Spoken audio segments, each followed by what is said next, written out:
religião exerce muita influência nesta forma de pensar. A religião, seja ela qual for, eu irei ler os textos bíblicos lá mais à frente, tá bom? Eu estou como o Samuel, vou pregar e depois leio a Bíblia toda no fim. Não, eu irei citar a Bíblia, irei ler com os irmãos, não é? Então a religião, ouçam bem, a religião, seja ela qual for, tem muita influência sobre a forma como as pessoas são levadas a pensar. A religião é uma das coisas mais poderosas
continuar.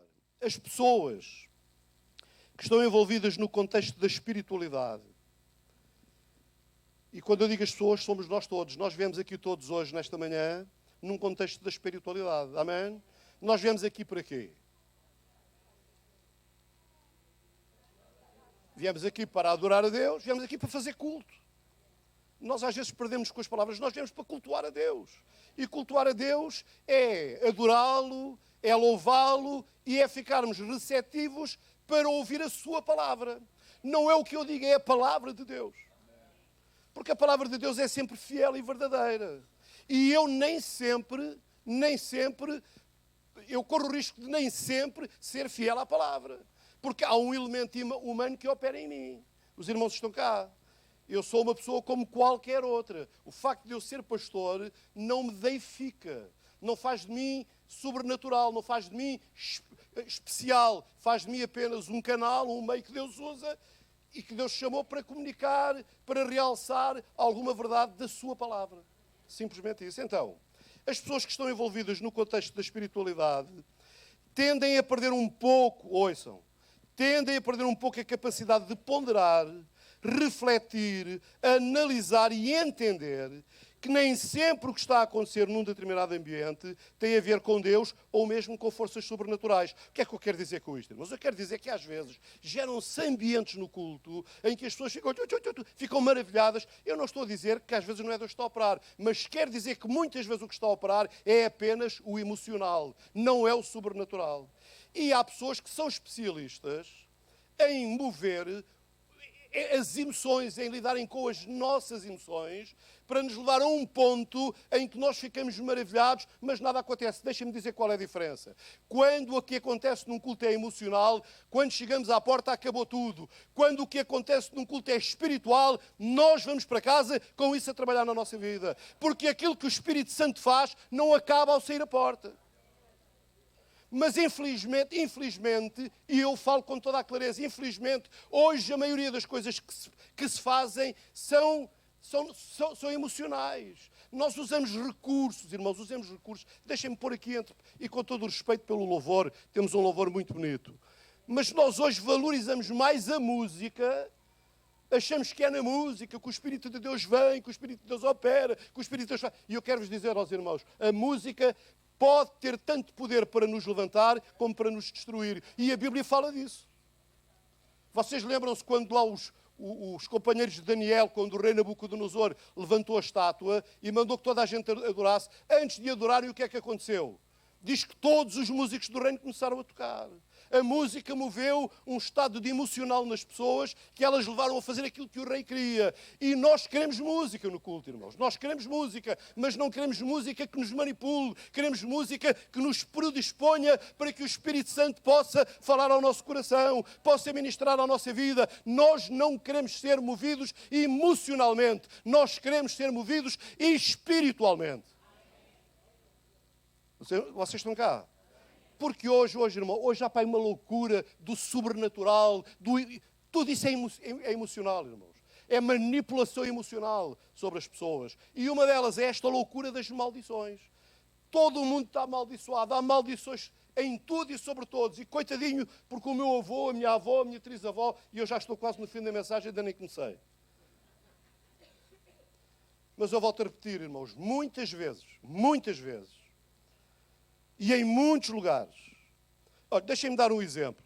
Há uns dias atrás alguém me estava a mostrar um vídeo de alguma coisa que estava a acontecer numa igreja na Califórnia, nos Estados Unidos. Nem vou dizer o nome da igreja para não incomodar ninguém. Em que de repente começou a cair do céu pó de ouro. Porque é que isto nunca acontece quando eu estou presente, que eu enchia logo o saco?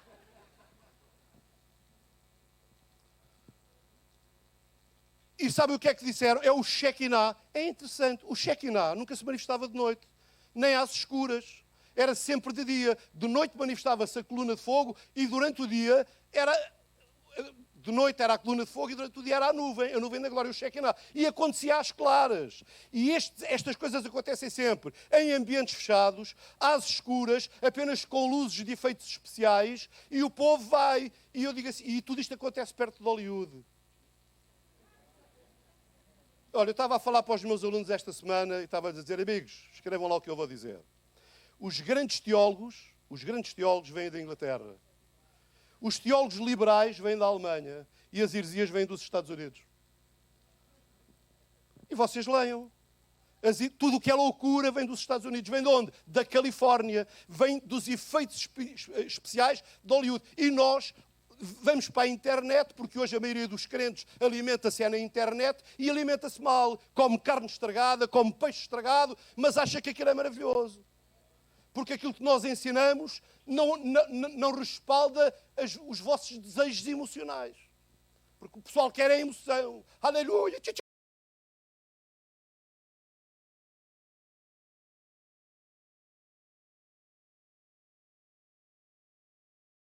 A formação da nossa vida comece de dentro para fora. Porque há muita gente aí a mostrar do lado de fora o que não vive do lado de dentro. E eu já me esqueci do que é que estava a falar. Não é? Quando eu fui aluno do Instituto Bíblico, tive um professor, alguns professores, que insistiam muito nestes tópicos de não sermos fabricantes de manifestações espirituais. Porque essas manifestações, como eu já disse, devem ser genuinamente criadas pelo Espírito Santo. Irmãos, eu não preciso de dar uma ajuda ao Espírito Santo, irmãos. Irmãos, não confundam. Nós não precisamos, o Espírito Santo não precisa de mim para fazer nada. O Espírito Santo, ele tem todo o poder. Então porquê é que o Espírito Santo não faz? Porque nós não deixamos. Porque o Espírito Santo é gentil. Ele não violenta ninguém. Ele fala ao nosso coração e nós ou abrimos o nosso coração ou não abrimos. Precisamos ter cuidado, irmãos, porque quando nós estudamos a história, e embora eu saiba que as pessoas naturalmente não gostam de história, nós percebemos como algumas pessoas tinham capacidade de mobilizar e, por vezes, levar enormes multidões a um estado de emoção em que elas perdiam a noção. Olha, deixem-me dar um exemplo. Hitler. Vocês ouviram Hitler? Vocês não se lembram, vocês são todos novos. Aqui o mais velho sou eu, não é? Digo eu. Mas mas tenho lido. Eu nasci, tinha acabado a guerra há 9 anos. A guerra acabou em 1945, eu nasci em 1954. A Europa ainda sofria alguns efeitos desse tempo, mas eu não tenho consciência nenhuma disso, não é? Os meus pais tinham, eu ouvia o meu pai falar, ouvia a minha mãe falar, porque eles eram do tempo em que precisavam de senhas para ir buscar as coisas para as filas, não é? Para adquirir os bens, não é? Diz lá, João. O racionamento. Obrigado. Então, o Hitler, a gente disse assim, mas porquê é que a Europa entrou numa guerra tão devastadora? Porque teve um homem chamado Hitler que era um louco, um doido completo, mas que tinha uma dialética, uma capacidade de oratória, que ele conseguia dominar a mente das pessoas. Diz-se que num discurso que ele fez na porta de Vandenberg, na Alemanha, 1 milhão de pessoas ouviu o discurso dele e ninguém, não houve uma única voz que o questionasse. Alguém perguntou a pessoas que estavam presentes, eu vi uma entrevista naqueles canais de história, alguém a entrevistar pessoas desse tempo e eles disseram, o senhor pergunta isso porque o senhor não estava lá. Ele tinha uma capacidade de prender a nossa mente e, ainda que ele falasse mentiras, todos nós éramos capazes de morrer acreditando naquilo que ele dizia. A capacidade de um homem, um político. Agora imaginem um pastor com o mesmo poder oratório. Aquilo que ele consegue fazer não é glória a Deus, irmãos, é misericórdia.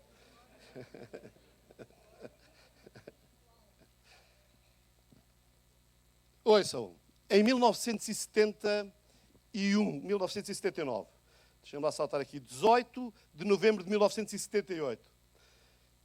18 de novembro de 1978, o mundo ficou chocado com o massacre da Guiana.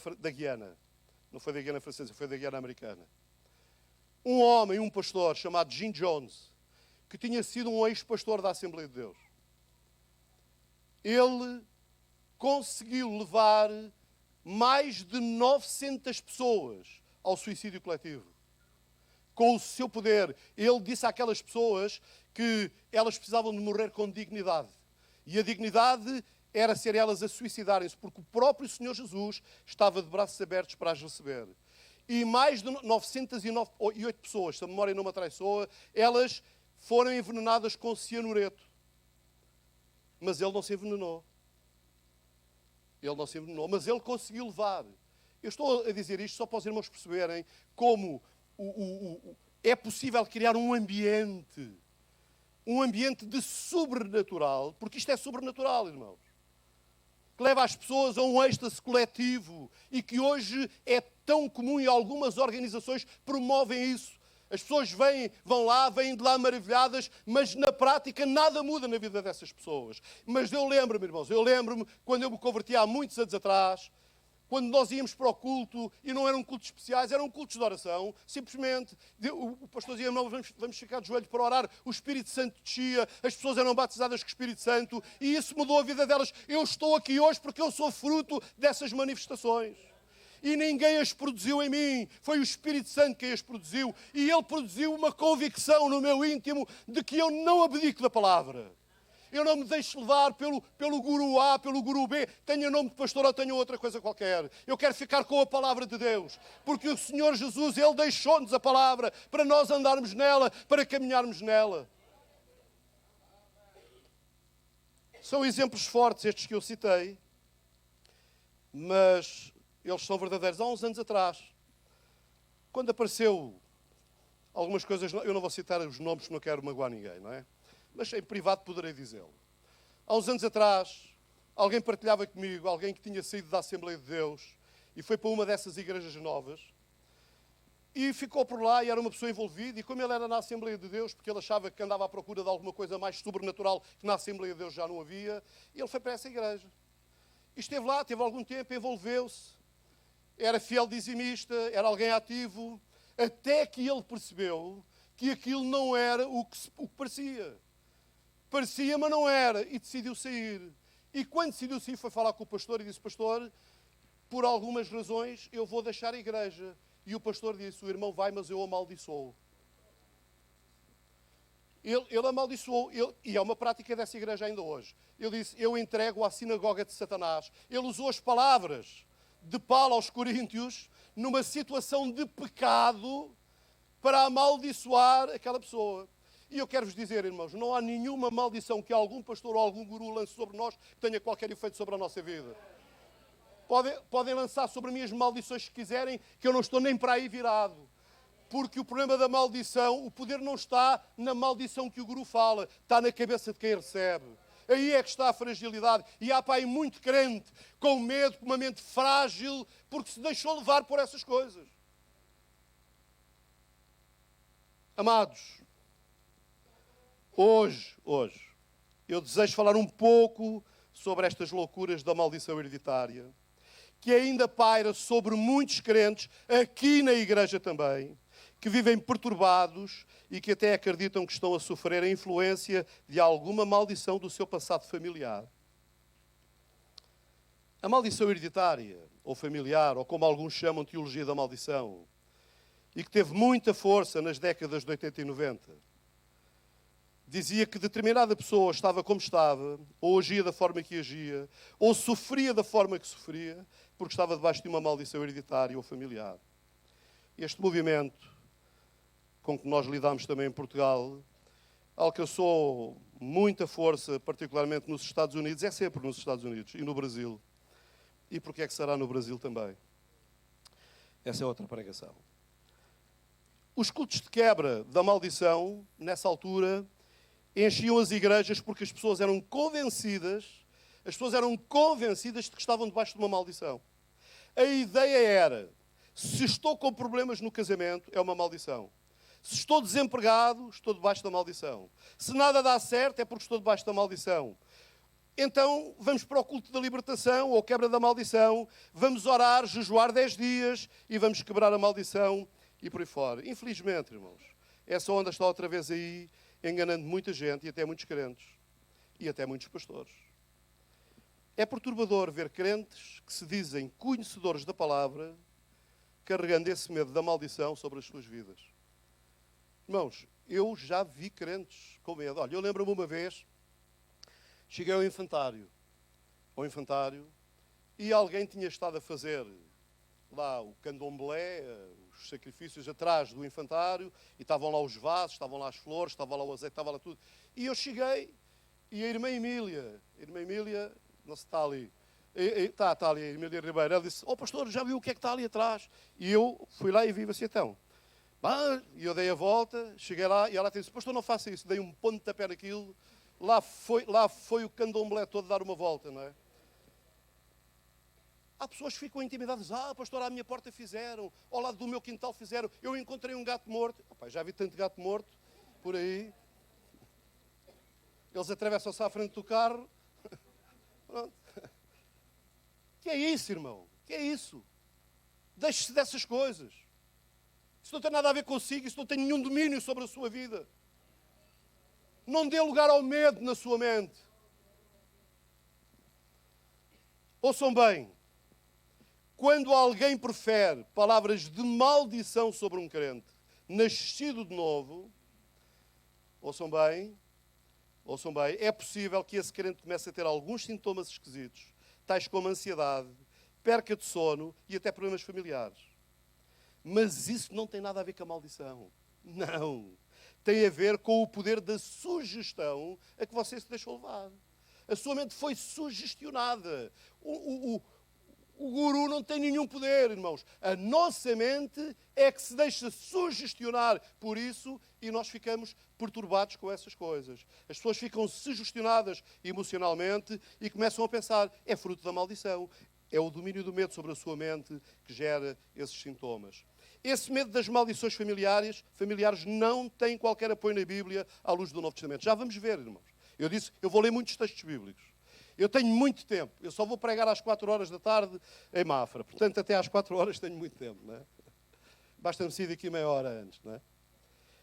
Esse medo das maldições familiares não tem qualquer apoio na Bíblia à luz do Novo Testamento. Agora, o problema é que parece que há muitos crentes que ainda estão a viver na Idade Média. Eles ainda estão lá perdidos no tempo do passado. Alguns dizem para justificar as suas quedas no pecado. Ouça, eu vou repetir. Alguns dizem para justificar as suas quedas no pecado. Sabe, o meu avô era muito mulherengo. O meu pai era muito alcoólico. O meu irmão não conseguiu segurar o seu casamento e agora sou eu que também não consigo livrar-me desta maldição. A culpa foi do meu avô, do meu pai e agora por causa deles eu é que estou a sofrer todas estas coisas. Loucura, irmãos. Loucura, não tem nada a ver, nada a ver. Vamos ler, irmãos, vamos ler. Se irmãos se quiserem, porque eu vou ler aqui no meu iPad, porque como os irmãos sabem eu estou com o olho estragado e não é nenhuma maldição, é o olho que está estragado. Isto não é a maldição. Eu lembro-me uma vez, quando eu era aluno do Instituto Bíblico, eu tinha um colega nas aulas, nós até lhe chamávamos o T.L. Osborne. Era a alcunha dele, porque ele espiritualizava tudo. E um dia numa aula, ele disse, eu vinha de Paris, porque ele tinha sido imigrante, vinha de Paris, e de repente o fogo da bateria incendiou a bateria. Era o espírito do fogo da bateria.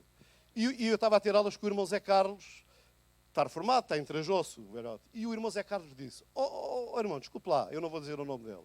E o irmão viu se a bateria tinha água, vi, e então, não tinha, então era o espírito da falta de água.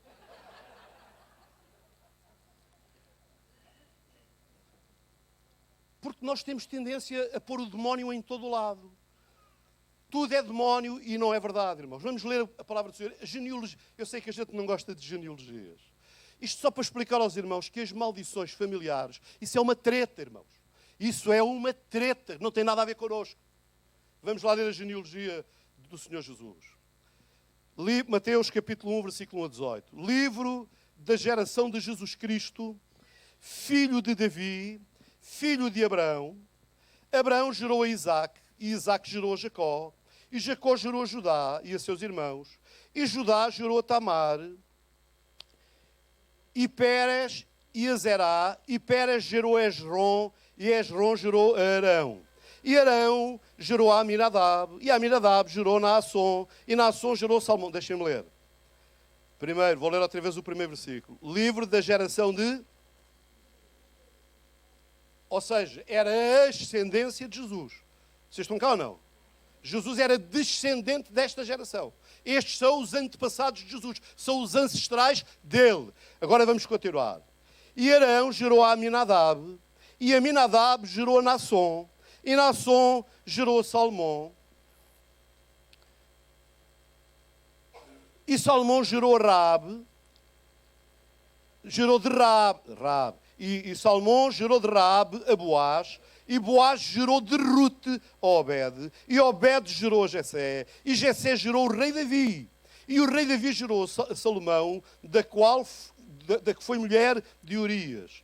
E Salomão gerou a Reboão. E Reboão gerou a Abias. E Abias gerou a Asa. E Asa gerou a Josafá. E Josafá gerou a Jorão. E Jorão gerou a Uzias. E Uzias gerou a Jotão. E Jotão gerou a Acaz. E Acaz gerou a Ezequias. E Ezequias gerou a Manassés. E Manassés gerou a Amon. E Amon gerou a Josias. E Josias gerou a Jeconias e a seus irmãos na deportação para a Babilónia. E depois da deportação para a Babilónia, Jeconias gerou a Salatiel. E Salatiel gerou a Zorobabel. E Zorobabel gerou a Abiú. E Abiú gerou a Eliaquim. E Eliaquim gerou a Azor. E Azor gerou a Sadoc.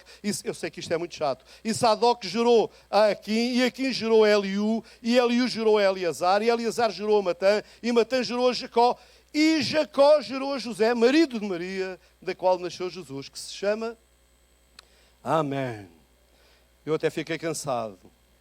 Acabámos de ler, irmãos, a genealogia da ascendência impressionante de Jesus. Amém? Agora, irmãos, imagine que Jesus era uma dessas pessoas que acreditavam na maldição hereditária e decide fazer um mapeamento. Porque é a palavra de Jesus, temos que fazer um mapeamento da família. E ele decide fazer um mapeamento para se libertar das maldições herdadas dos seus familiares. Absurdo, irmãos, absurdo. Absurdo. Jesus não faz nenhum mapeamento. Mas Jesus está nesta linha. Agora vamos ver. Ouçam bem. Jesus é o leão da tribo de quem? Digam lá. Quem foi Judá, irmãos? Querem que eu vos diga? Judá era um homem que gostava de ir às meninas, às prostitutas. Estou a falar português. Vocês querem que eu vos conte a história de Judá rapidamente? Olha, Judá teve 2 filhos. E Onã. Casou com uma mulher chamada Tamar. A palavra do Senhor diz que ele era tão mau, está lá mesmo escrito em Gênesis 38. Diz que ele era tão mau que o Senhor o matou, diz, versículo 7, porém, o primogênito de Judá, era mau aos olhos do Senhor, por isso o Senhor o matou. E a gente não gosta muito destas expressões que o Senhor fez, porque nós temos hoje uma ideia do... Eu gostei muito de ouvir o Pedro na quarta-feira. Deus é amor, amor, amor. Não, a Bíblia não diz que Deus é amor, amor, amor. Pedro dizia isto. A Bíblia diz que Deus é amor. Mas a Bíblia diz que Deus é santo, santo, santo. Ok?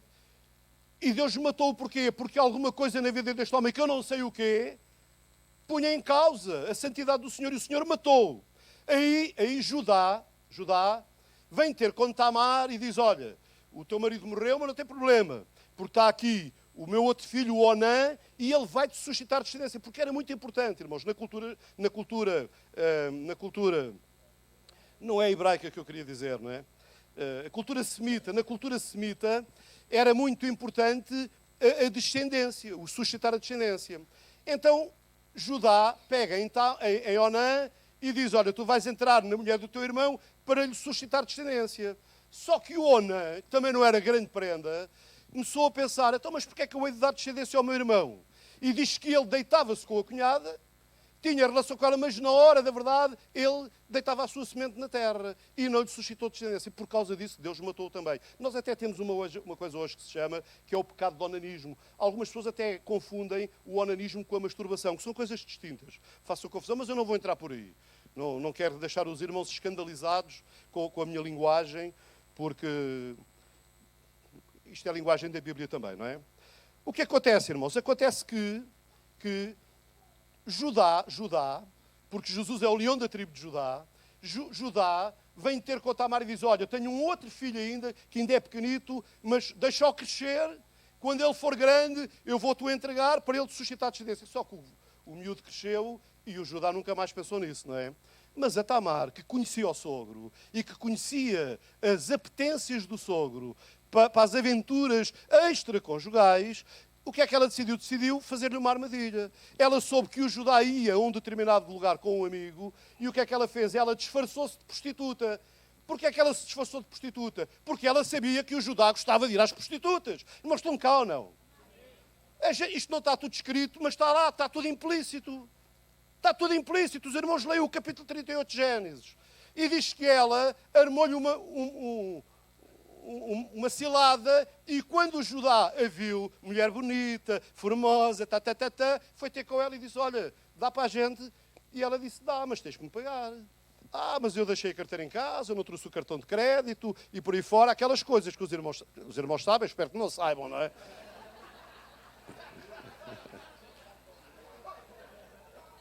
Mas se sabem, podem voltar, podem aterrar de novo.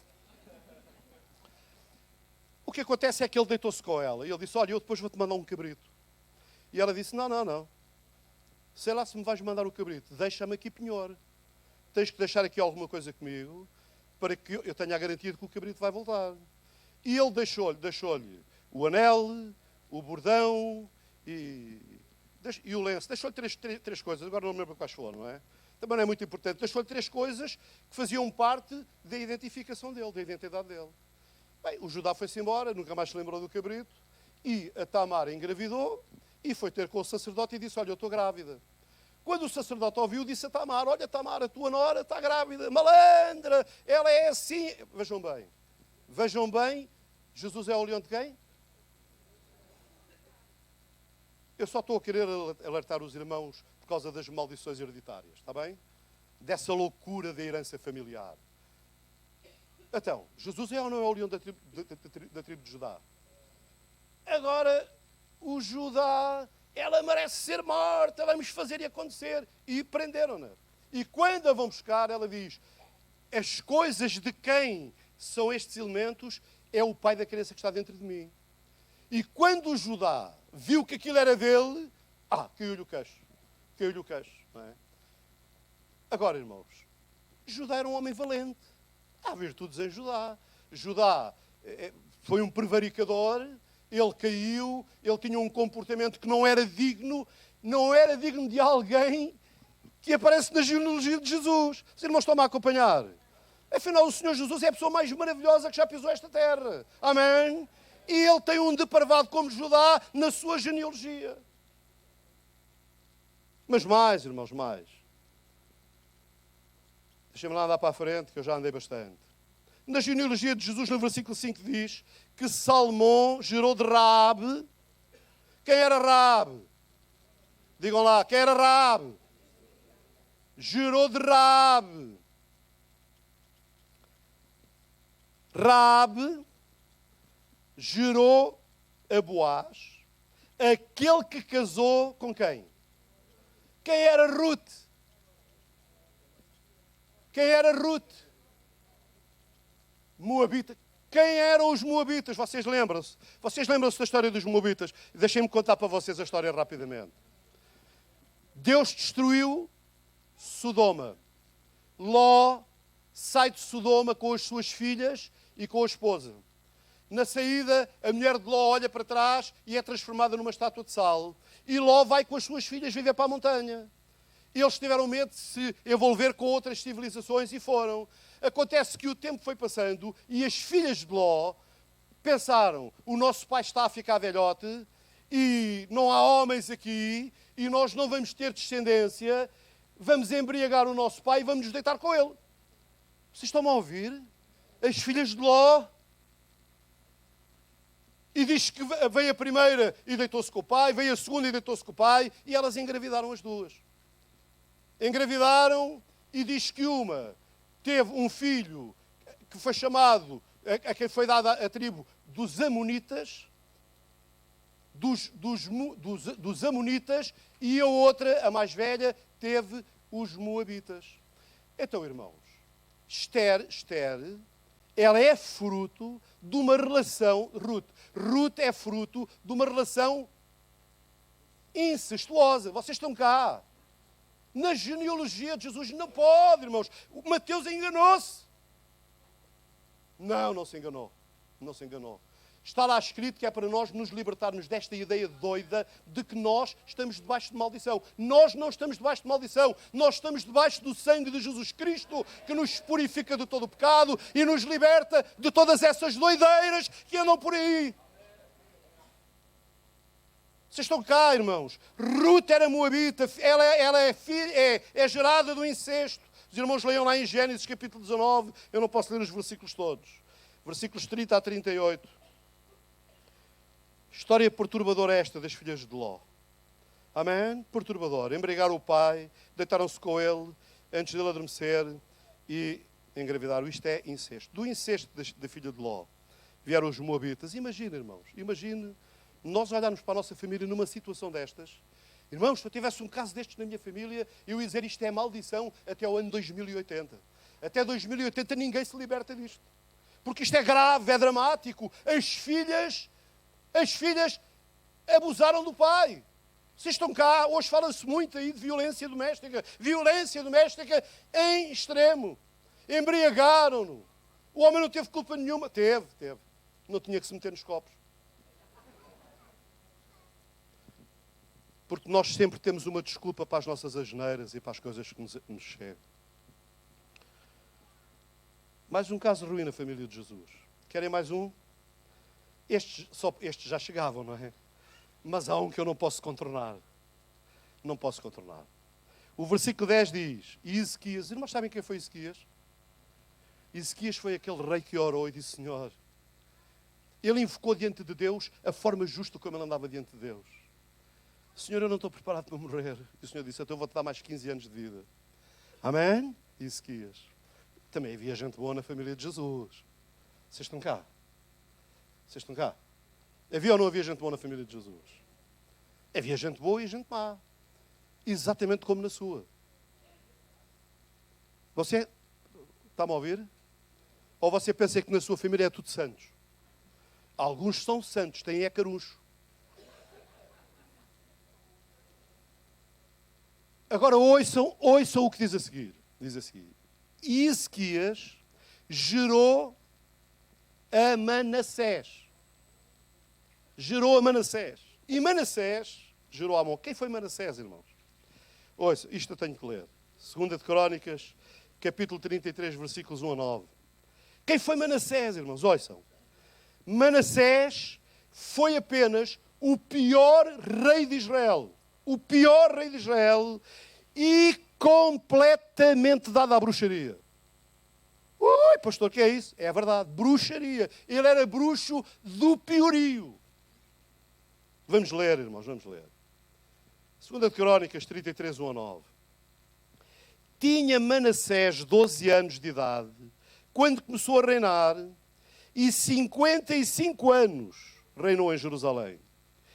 E fez o que era mau aos olhos do Senhor, conforme as abominações dos gentios que o Senhor lançara fora de diante dos filhos de Israel.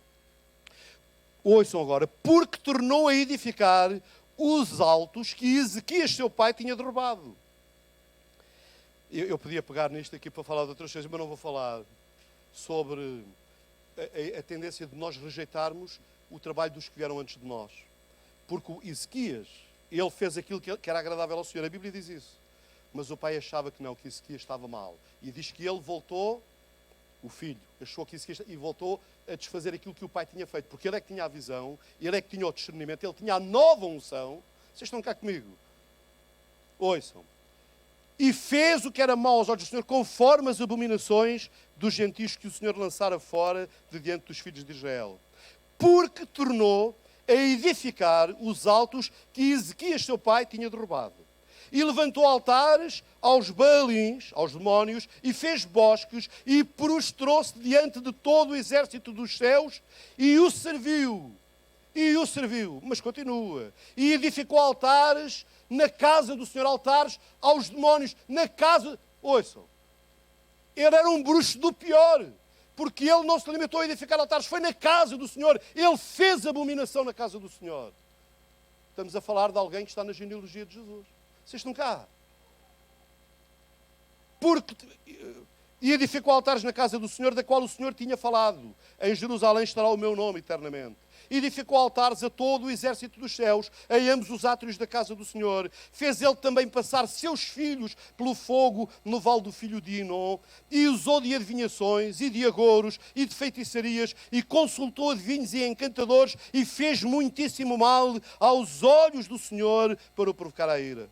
Também pôs uma imagem de escultura do ídolo que tinha feito na casa de Deus, da qual Deus tinha falado a Davi, a Salomão, seu filho. Nesta casa em Jerusalém que escolhi de todas as tribos de Israel, porei o meu nome para sempre.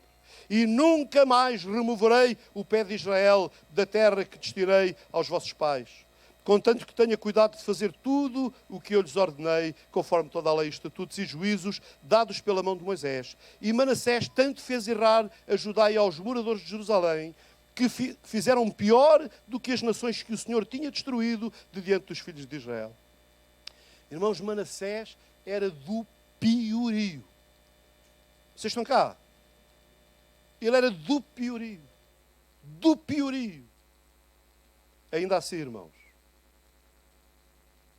ainda assim ele está na genealogia de Jesus. Irmãos, isto podia estar omitido ou não? Estas pessoas más podiam estar omitidas ou não? Podiam. Mas isso era uma falsidade. Porque em todas as famílias, irmãos, em todas as famílias, há gente boa e gente menos boa. Em todas. Em todas. E na minha também. Agora, os irmãos, imaginem que Jesus tinha essa coisa da maldição familiar. Se Jesus se põe a olhar para a sua genealogia e a ver, ele passava 100 anos só a quebrar maldições, eram 100 anos. Ele ainda andava por aí a quebrar maldições. Só que Jesus não precisava de nada disso. Porque ele era santo. Santo, santo. Mas ouça, no dia em que nós nascemos de novo, ele santificou-nos. Amém? E se ele era santo e a maldição não entrava com ele, no dia em que eu fui santificado por ele, a maldição não teve mais direito sobre a minha vida. Eu sou um abençoado de Deus. Amém? Diga lá, eu, não é você, é o pastor. Quantos aqui são abençoados de Deus? Então diga lá, eu sou um abençoado de Deus. Aleluia. Amém. Jesus merece uma salva de palmas, irmão. Aleluia. Agora vocês podem dizer, eu posso ouvir alguns a pensar, pastor, o meu avô era feiticeiro. E daí? E daí? Você não é o único que teve um bruxo na família? Jesus também teve. Estou a dizer alguma coisa de errado? Eu acabei de ler a Bíblia. Fui eu que li mal? Manassés era ou não era bruxo? Do piorio. Você, pastor, eu tive um bruxo na família. Deixa lá, Jesus também teve. Manassés fazia as suas bruxarias na casa do Senhor. Em que família é que você nasceu? Porque nós temos tanto medo da maldição familiar, hereditária e vem da família. Em que família é que você nasceu? Ouça, a sua família é uma bênção de Deus. Amém? A família é um projeto de Deus. Amém? A família é um projeto de Deus, logo a família é uma bênção de Deus. Em nenhum lado diz que a família é uma coisa perfeita. Mas diz que a família é uma bênção de Deus. Eu sei, irmãos. Eu sei que a família é difícil. Por vezes é difícil com ela, mas também é difícil sem ela. Família nem sempre é fácil. Alguém pode dizer amém? Família nem sempre é fácil. Muitas das doenças emocionais são geradas na família. Mas isso não é uma questão de maldição, é uma questão de autoestima. Ouviu o que eu disse? Muitas das doenças emocionais são geradas na família. Com palavras impróprias, atitudes impróprias, mas isso não é maldição, é autoestima. Não é porque o meu pai foi que eu tenho que ser. Isso não é verdade, irmãos. Não é verdade. E a prova está em Manassés e Ezequias. Ezequias era um santo, Manassés era um depravado completo. Vocês estão cá. Logo aqui, esta coisa da maldição hereditária é uma loucura, é uma aberração que o diabo tem trazido para o nosso meio para pôr medo nas nossas mentes. Porque o diabo trabalha com o medo, o diabo trabalha com a ferramenta que lhe damos. Temos tendência a passar estas neuroses para os nossos filhos, mas isso não é maldição, é a educação deformada. A família, ouça, irmãos, a família é um lugar de sombras e luzes. Amém? A minha família é uma bênção. Diga lá, a família do pastor é uma bênção. Obrigado. Diga lá, a minha família é uma bênção. A família é um lugar, ouça o que eu vou dizer, a família é um lugar onde habita o bem, mas também onde por vezes habita o que não é tão bom. É verdade, irmãos. É verdade. Não é porque a família tem sombras que deixamos de estar juntos e de ter prazer em estar juntos. De facto, irmãos, de facto. Ouçam o que eu vou dizer. A nossa família, quando nós nos pomos a olhar para a nossa família é um reality show. É um Big Brother no qual nós estamos integrados. Não tem 10 milhões de pessoas a olhar pela televisão. Somos só nós. Mas é o nosso Big Brother. Não é? Nós temos lá os nossos encontros, os nossos desencontros.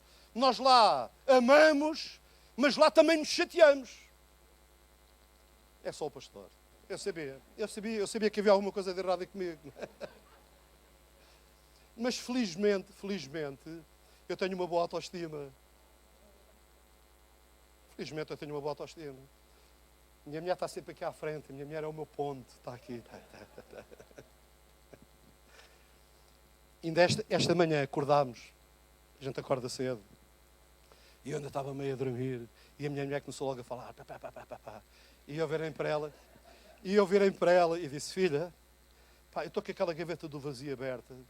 Mas a tua cabeça não é um novelo, são 2 novelos. Essa cabeça é que começa, ainda eu estou a dormir, já ela está. Sim.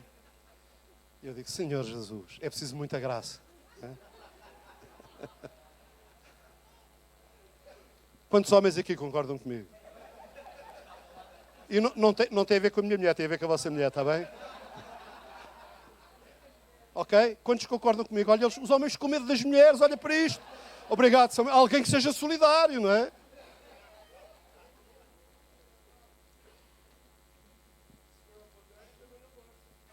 É verdade, João, é verdade.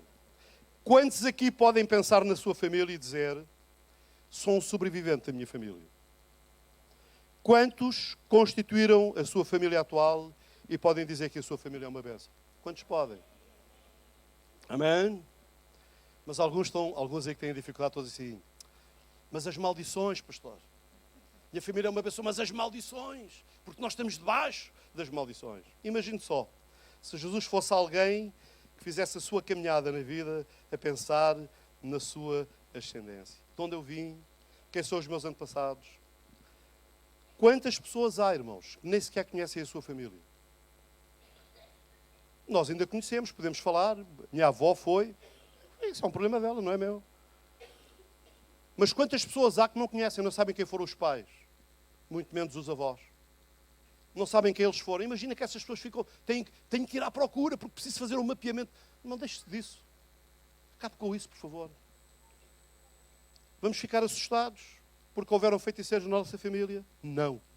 Deus colocou-nos numa família maravilhosa. Como é que a Bíblia trata a questão das maldições? Deixa-me lá ver o tempo. Ainda tenho tempo. Quero esclarecer os irmãos de que eu, António Gonçalves, acredito em maldições. Vocês não estavam à espera, para não? Eu acredito em maldições, mas eu já vou explicar. A questão não é se a maldição não existe, porque ela existe. O que está em causa é como é que vemos essa questão e lidamos com ela. Irmãos, a maldição existe. Só que ela não tem qualquer direito sobre nós. Amém? A maldição existe.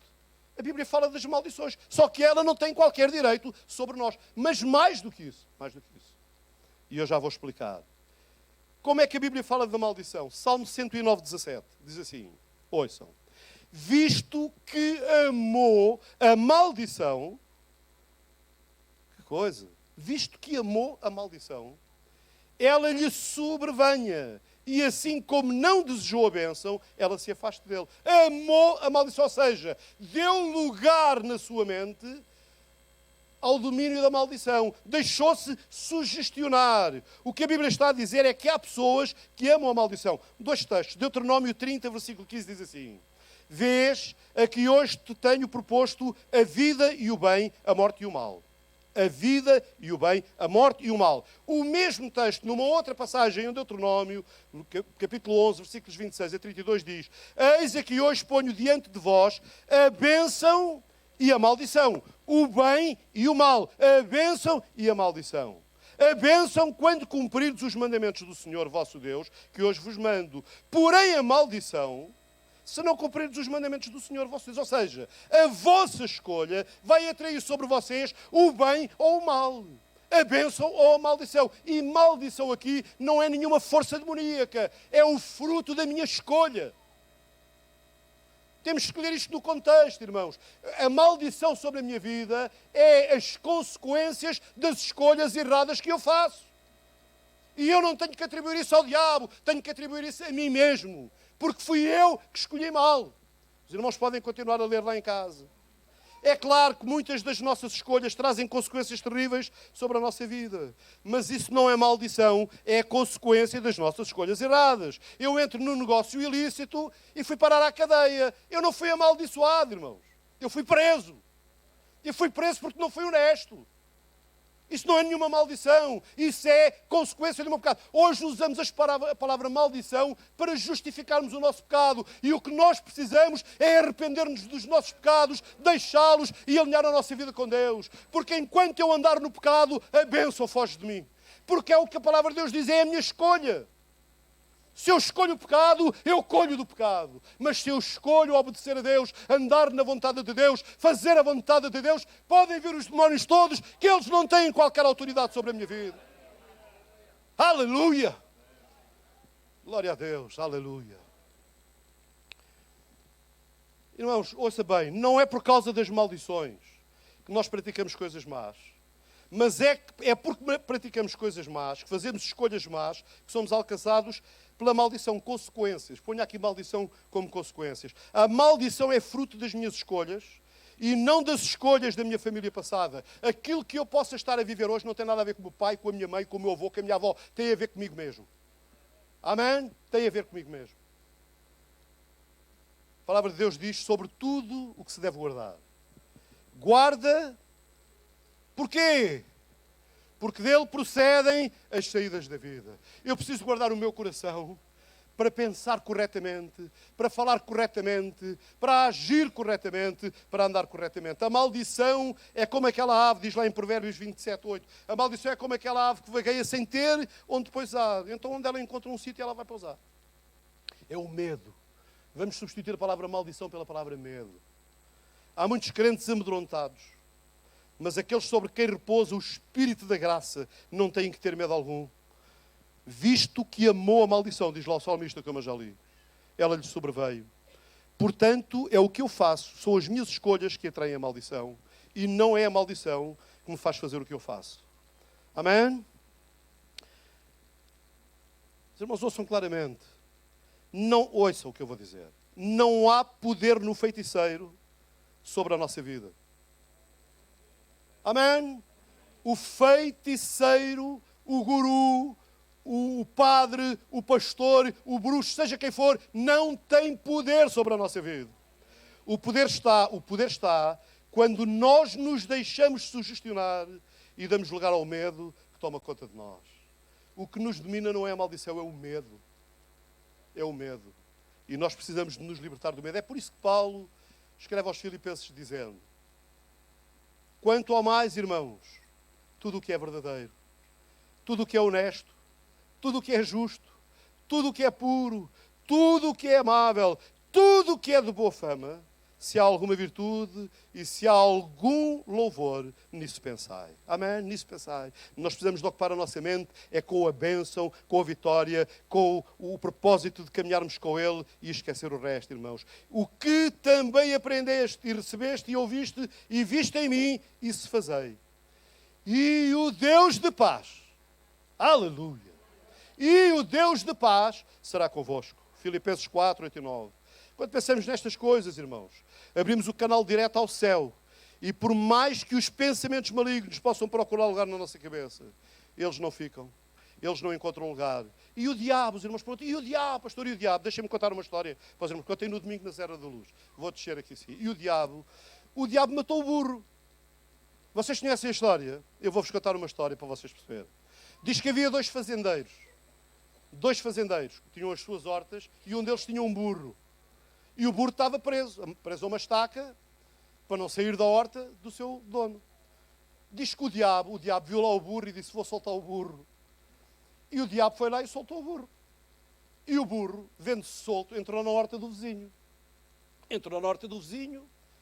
Comeu, estragou, pisoteou, deu cabo da plantação. De manhã, o homem, o dono da horta, acordou, chegou à horta, viu o burro que lhe tinha dado cabo da plantação toda, ficou danado, foi buscar uma espingarda, pum, matou o burro. Aí saiu o homem, o dono do burro, e vê o burro morto na quinta do vizinho. E disse, que é isso? O que é que tu fizeste? O teu burro entrou na minha horta, deu-me cabo da horta, e eu matei o burro. E o homem pegou na espingarda, pum, matou o homem. Aí vieram os filhos do homem que matou o burro, e viram que o outro homem tinha matado o pai deles. Porquê é que fizeste isto? Porque ele matou o burro, porque o burro tinha... E eles foram buscar as espingardas e mataram o homem. Aí vieram os filhos. Bem, começou a guerra. O que é que o diabo fez, irmãos? O que é que o diabo fez? O diabo soltou o burro, irmãos. A gente passa a vida a tirar as culpas para cima do diabo. São as nossas escolhas. Você está cá, é o que eu semeio, é o que eu planto. O diabo tem as costas... O diabo é diabo. Eu não estou aqui a santificar o diabo. O diabo é diabo. E ele é tão esperto, Que ele só solta o burro na nossa vida. Quantas vezes a gente na família tem discussões daquelas que começaram com uma coisinha de nada? O que é que o diabo fez? Soltou o burro. Foi o bife que não estava bem passado. A mulher não sabes cozinhar. Cozinha tu. Eu trabalho, eu faço. E tu assim, e tu assado. O diabo a única coisa que fez foi não deixar passar bem o bife.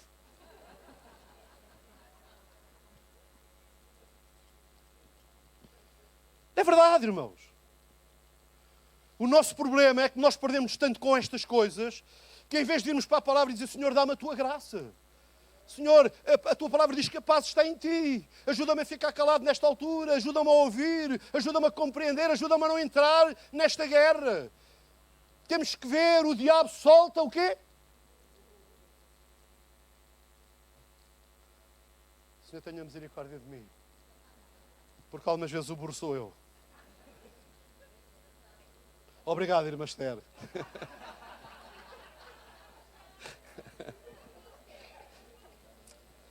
O que vale é que eu tenho aqui a irmã Esther para me ajudar.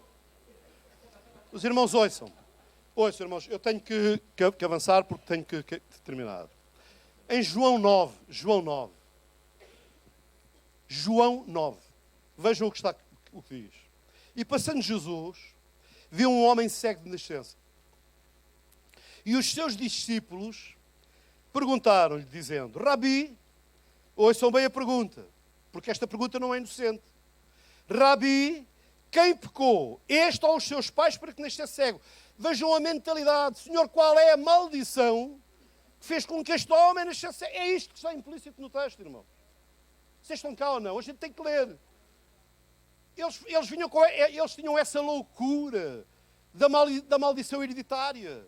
E eles, quem é que pecou, Senhor? Foi este ou foi os seus pais para que nascesse cego? Agora reparem na resposta de Jesus. Jesus, porém, respondeu, nem ele pecou, nem seus pais. Mas foi assim para que se manifestem nele as obras de Deus. Irmão, deixe-me dizer.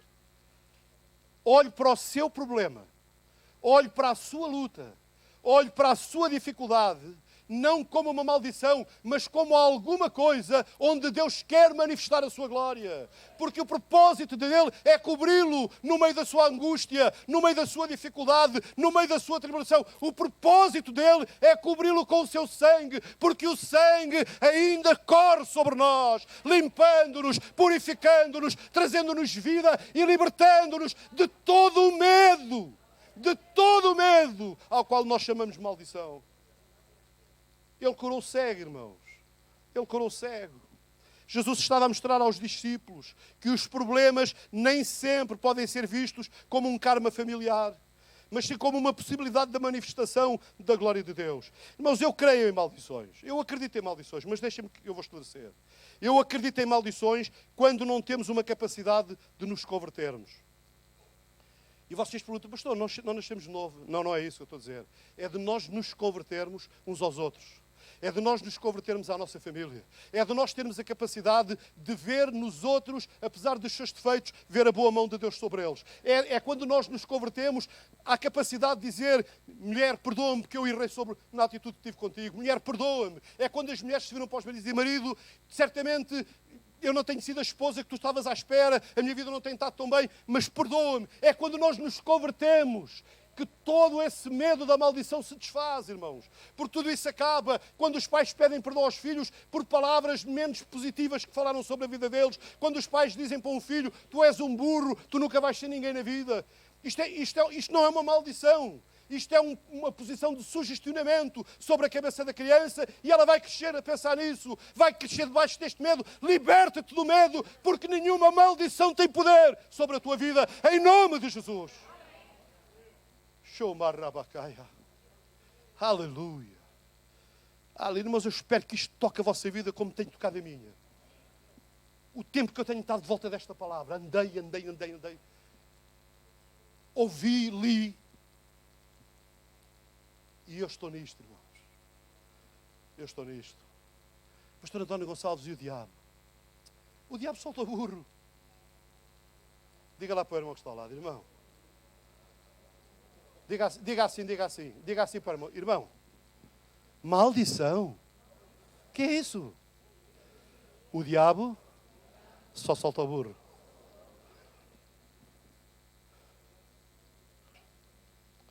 Vou terminar, irmãos.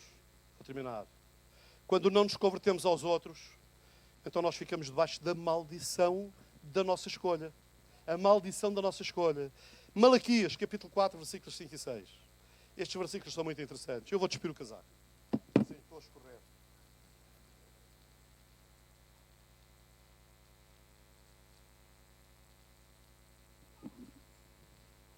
Malaquias diz assim: eis que eu vos enviarei o profeta Elias, antes que venha o grande... Está a falar de João Batista.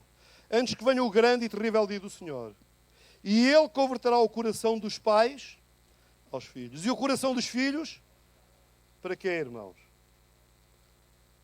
Para que não venha e fira a terra com maldição. Maldição é esta. Maldição é esta. É a maldição dos pais e os filhos não se entenderem. É a maldição, aquilo que nós hoje chamamos de conflito geracional. Jovens, é normal que vocês pensem diferente de mim.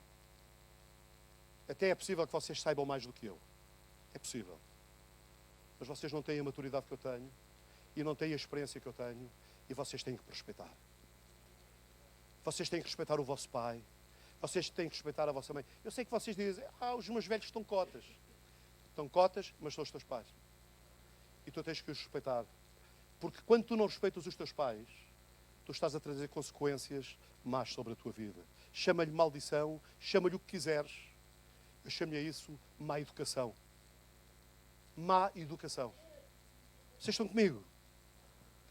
Então, esta maldição é a maldição das famílias que estão em guerra, que não se entendem, que não se perdoam, de lares onde não há perdão, onde não há reconhecimento do erro. Essas famílias são aquelas que atraem para si a maldição não porque ela venha dos seus antepassados, mas porque elas ali mesmo alimentaram coisas estranhas, como o ódio e a incapacidade de perdoar. O diabo soltou o burro.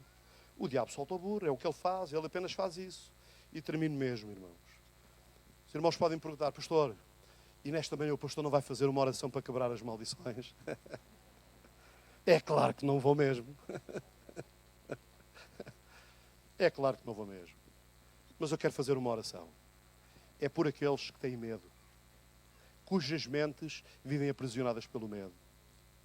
Olha, eu estava ali sentado e veio ao meu coração um clássico, talvez porque a minha mulher não tinha dito, ao filho ouve aqui, e eu não ouvi nada. Um clássico, acho que fez 50 anos, cantado pela família Machado. O que habita ao abrigo de Deus. Vocês conhecem?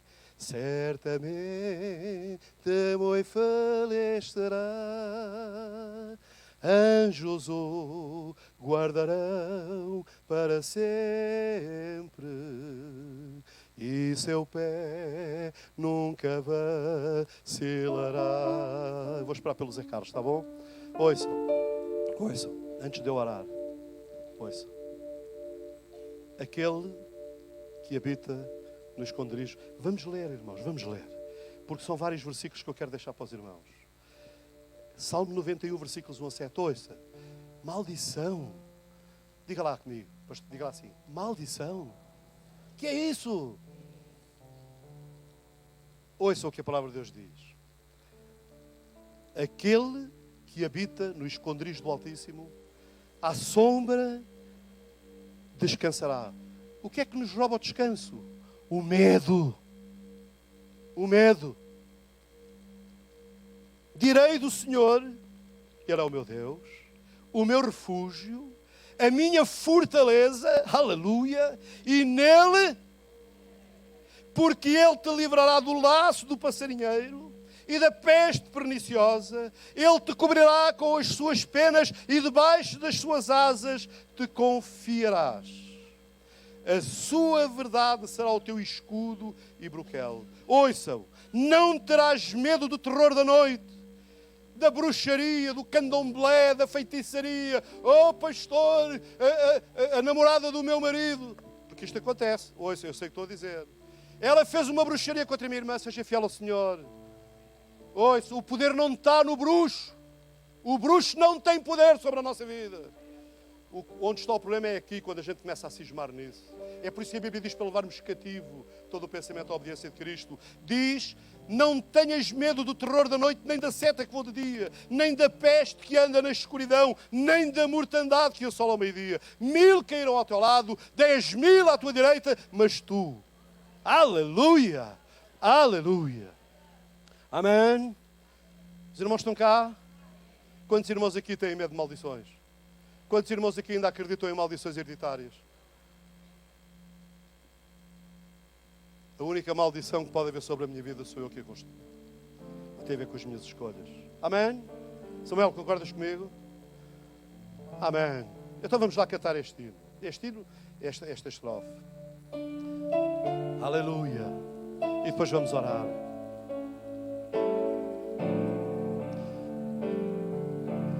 O que habita ao abrigo de Deus, certamente muito feliz será. Anjos o guardarão para sempre, e seu pé nunca vacilará.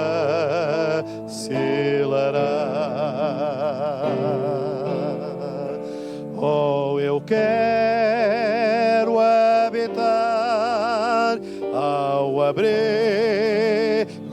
de Deus, só ali encontrarei paz e profundo amor, mil delícias ali